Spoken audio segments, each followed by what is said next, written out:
Phoenix Rising es una banda madrileña nacida en Alcorcón. Sus comienzos se remontan a 2007, aunque con su nombre actual no se dieron a conocer hasta el 2011. Se llamaban Quinta Enmienda. Son un referente en España del power metal sinfónico y este año lanzaron un nuevo disco tras una larga espera. Hacemos memoria. En 2010 graban un disco debut, Nevis in Idem. En 2012, ya con su nuevo nombre, lanzan álbum versión española y versión inglés. El título fue en números romanos, MMXII, o sea, 2012, en número arábico. Disco que, por cierto, se publicó también en Japón. Y en 2014 editan Versus.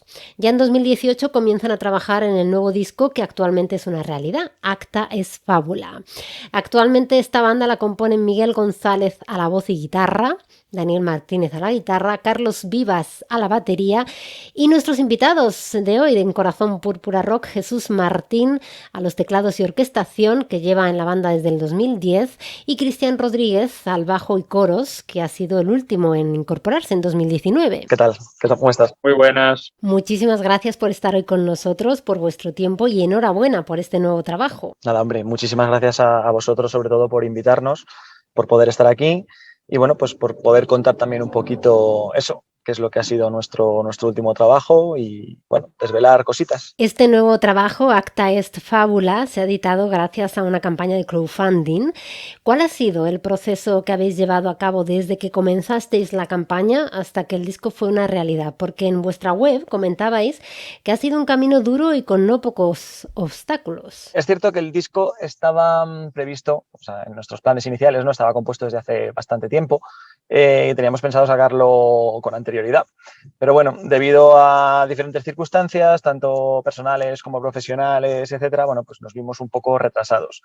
Al final acabamos reservando el estudio, los New Life, que ya por contar algún secretito, ¿no? Estos estudios así de un tinte, de un carácter, pues lo que decimos ya más profesional, necesitas reservarlos con mucho tiempo. Estamos hablando de hasta más de un año de antelación, reservarle el estudio, con lo cual ya de por sí se va retrasando la fecha. Y luego, pues si a todo esto le sumamos que se nos ha metido todo el lío de la pandemia y el virus por delante, pues ha dificultado mucho el proceso de grabación. Sobre todo grabación y luego postproducción, edición, mezcla, etcétera. Entonces, bueno, todo esto ha dificultado, ¿no? la salida del disco. Y como bien decías, al final este disco lo hemos sacado pues gracias a una campaña de mecenazgo, de crowdfunding, y la verdad es que la respuesta que hemos obtenido ha sido muy, muy positiva. Hay que tener en cuenta que llevábamos pues esos 6 años desde nuestro último trabajo editado, desde nuestro tercer disco, segundo como Phoenix Rising y tercero como banda. Y bueno, teníamos ciertas dudas, ¿no? De saber si el público iba a seguir ahí después de tanto tiempo de, digamos, inactividad a nivel sobre todo de nuevo material, porque hemos seguido tocando en directo, pero sí que se notaba un poco esa falta de nuevo material. Y la respuesta por parte del público pues ha sido, vamos, del público fans me refiero, ha sido espectacular. Así que no podemos nada más que estar súper agradecidos de poder haber llevado a cabo esta campaña y de que el disco haya visto finalmente la luz. Cristian se incorpora más tarde, en 2019, como he dicho anteriormente. No sé si te dio tiempo a participar en la grabación del disco. Sí, yo oficialmente entré como en aproximadamente noviembre de 2019. En la banda llevaba ya casi desde septiembre y cuando entré al grupo se planteó de que el bajo estaba sin grabar y que el bajo lo iba a grabar uno de nuestros productores, en este caso el bajista de Arwen. Yo me puse un poquito pesado, intenté a ver si podía intentar grabarlo y me dijeron, vale, mira, te damos aquí un par de semanas, sácate las líneas de bajo porque no había líneas de bajo. Es decir, el bajista se llevó, cuando se fue, pues no dejó nada. En ese aspecto, entonces me tocó a mí rehacer todas las líneas de bajo y entré a grabar. Es decir, grabé el disco en una semana y media, yendo a ratitos. Sí, la verdad es que se pegó un buen curro, hay que decir. Este año hemos entrevistado a varias bandas que han podido editar sus nuevos trabajos gracias a estas campañas de recaudación de dinero por parte de fans y mecenas. Desde vuestra propia experiencia con este último trabajo, ¿creéis que se convertirá en lo habitual para las bandas? Yo tengo mi visión particular de este asunto, que no tiene por qué ser la visión de la banda. Pero sí que creo que al final discográficas hay y seguirá habiendo, pero también es cierto que el número de bandas y el número de gente que quiere hacer música y quiere vender pues sigue creciendo, ¿no? Entonces la oferta es muchísimo más superior a la demanda en este caso. ¿Qué ocurre? Que anteriormente, pues bueno, puedes hacer una apuesta, ¿no? Grababas un disco, te gastabas tus muchos miles de euros en grabar un disco, en promocionarlo, etcétera, y tienes esa duda, ¿no? De decir, bueno, esto va a salir bien, va a salir mal, etcétera. Entonces, las campañas de mecenazgo, yo más que enfocarlo como un pido dinero, que quizás las bandas las estamos enfocando más como una preventa. Es decir, la persona acaba pagando por lo que va a recibir. Simplemente evita a la banda esa presión económica de tener que hacer un desembolso, como digo, en algunos casos pues de cuantías importantes, ¿no? Porque ya dispone de ese dinero. Es decir, no, no sé si la gente está más o menos familiarizada, pero no penséis que las bandas se hacen ricas a través de sacar discos de mecenazgo. Es más bien que gracias a esto, al apoyo de los fans, pues bueno, se hace posible el que el disco vea la luz. Y al final que podamos ofrecer un producto pues un poquito más completo, porque tienes la libertad de, al contar con ese capital de adelanto, ¿no? de ofrecer más cosas, véase camisetas, una novela, escudos, relojes, merchandising personalizado, que de otra manera pues sería imposible ofrecer.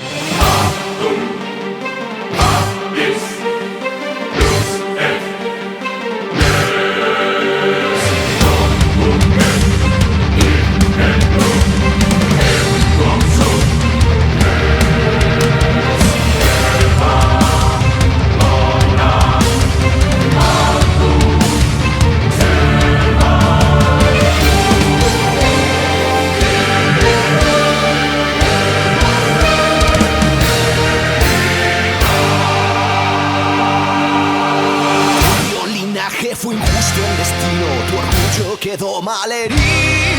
No hay buenos recuerdos o ya se olvidaron, el juicio aún está por llegar. Los gritos perturban la paz de tus sueños, que aún pesa la estrella en tu pecho. Palabras que son el deseo de un pueblo,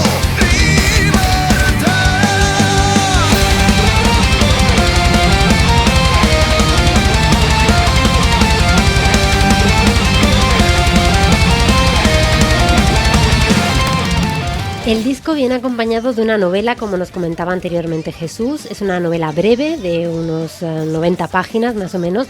A mí personalmente me ha gustado muchísimo. Cristian, ¿cómo surgió la idea de la novela y quién la ha escrito? Esto fue una idea que en principio planteó Miguel, el cantante de la banda. Y bueno, a mí cuando me lo contó me pareció bastante interesante. Es decir, yo soy una persona que le encanta. También, bueno, ya leo poco, como tengo un doctorado no me dedico a leer, pero yo en su día me dedicaba a leer mucha novela, sobre todo novela de aventuras, y bueno, cuando Miguel me planteó la idea de intentar convertir un poco el disco en un disco conceptual, porque originalmente no lo era, y originalmente algunas canciones sí tenían una temática histórica que hablaba sobre cierto tema, pero hay un montón de canciones que estaban sueltas y no estaban hiladas de ninguna manera. Entonces, pues Miguel y yo nos sentamos y dedicamos en principio se iba a intentar hacer algo similar a lo que se hizo con el disco de 2012, que era poner unos pequeños párrafos en el libreto contando un poquito de historia, pero al final nos pusimos a escribir, y eso, pues llegaron 80 y pico páginas, que eso ya no había forma de meter en un libreto y tuvimos que hacer una novela. Entonces, bueno, como ya le hace la novela, pues de cara a crowdfunding, pues planteamos que la novela física, en principio, solo se podría adquirir a través de la campaña de micromecenazgo. Es cierto que todavía sobran algunas novelas físicas, quedan unas poquitas, y bueno, cuando se acaben, pues ya no habrá más. La novela, comentáis al comienzo, en el prólogo, que sirve de unión entre todos los temas de Acta est Fabula, porque aunque es un disco conceptual, sin embargo, encontramos personajes e historias variopintas, desde sultanes hasta piratas.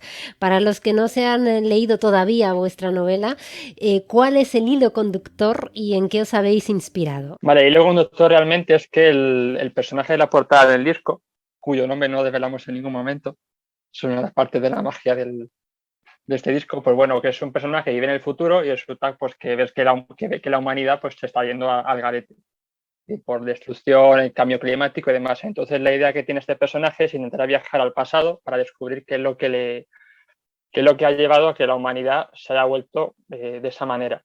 Entonces, bueno, pues viaja a distintas épocas, viaja a la isla de los piratas, viaja, por ejemplo, a la caída de Constantinopla, viaja a, por ejemplo, la etapa de cuando descubre a Ana Frank o cosas así. Entonces, bueno, al final lo que va descubriendo el personaje es que por mucho que él viaje al pasado, porque él viaja al pasado, pero se mete en la mente de los personajes a los que interpreta. que también es un poco la gracia del título del disco, que es Tal Fábula, que es la función ha terminado. Entonces, bueno, pues él se mete en la mente de cada uno de los personajes, pero descubre que él no puede hacer nada. Es decir, él puede revivir lo que ha vivido ese personaje, pero no puede cambiar el pasado.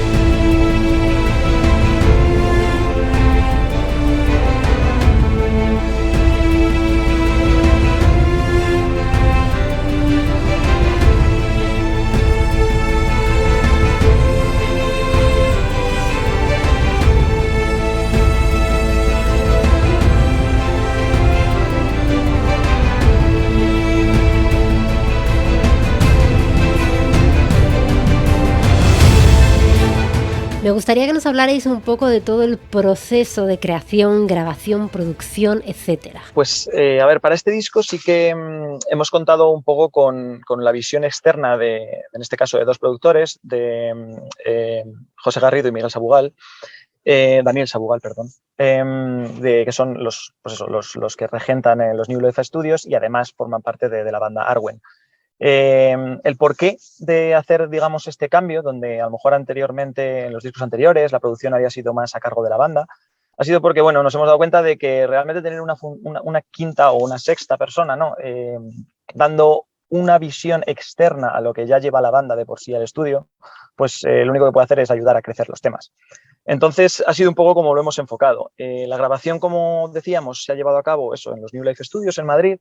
En realidad se ha grabado todo allí. También contamos con una coral que grabamos las voces